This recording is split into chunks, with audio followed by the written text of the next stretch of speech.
চিত্রনায়িকা মিষ্টি জান্নাত এবার রূপালী পর্দার বাইরে নতুন এক উদ্যোগে নামছেন। তিনি বাংলাদেশে শুরু করতে যাচ্ছেন উটের দুধের ব্যবসা। এক সাম্প্রতিক সাক্ষাৎকারে মিষ্টি বলেন, আমি নিয়মিত উটের দুধের চা খাই। অনেকেই জানতে চান কেমন লাগে এর স্বাদ।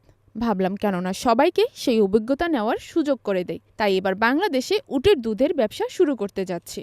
তিনি জানান, খুব শিগগিরই ব্যবসার আনুষ্ঠানিকতা লঞ্চ হবে। তার এই উদ্যোগ নিয়ে সামাজিক মাধ্যমেও ইতিমধ্যে আলোচনার সৃষ্টি হয়েছে। প্রায় সংযুক্ত আরব আমিরাতের দুবাই শহরে যাতায়াত করেন মিষ্টি। সেখানে নতুন উদ্যোগের পরিকল্পনা করেছেন। বলেন, দুবাইয়ের দাঁতের চিকিৎসা সেবা নিয়ে তিনি একটি ক্লিনিক চালু করবেন। আমি শুধু নায়িকা নই, একজন চিকিৎসকও। এই পেশাকেও সমান গুরুত্ব দিচ্ছি।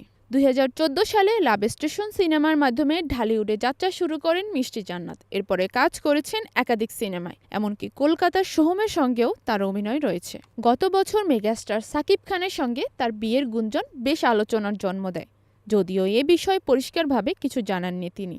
নতুন সিনেমার প্রসঙ্গে মিষ্টি বলেন, বড় বাজেটের দুটি সিনেমার সাইনিং হতে যাচ্ছে। একটি ইতিমধ্যে হয়ে গেছে। আমি সব হিরোর সঙ্গেই কাজ করতে চাই, তবে পাশাপাশি কিছু অভিজ্ঞতা নিয়ে হতাশা প্রকাশ করেছেন তিনি। বলেন, আমি যখন দেশের বাইরে চলে যাই, ফিরে এসে দেখি সিনেমার নায়িকা পরিবর্তন হয়েছে।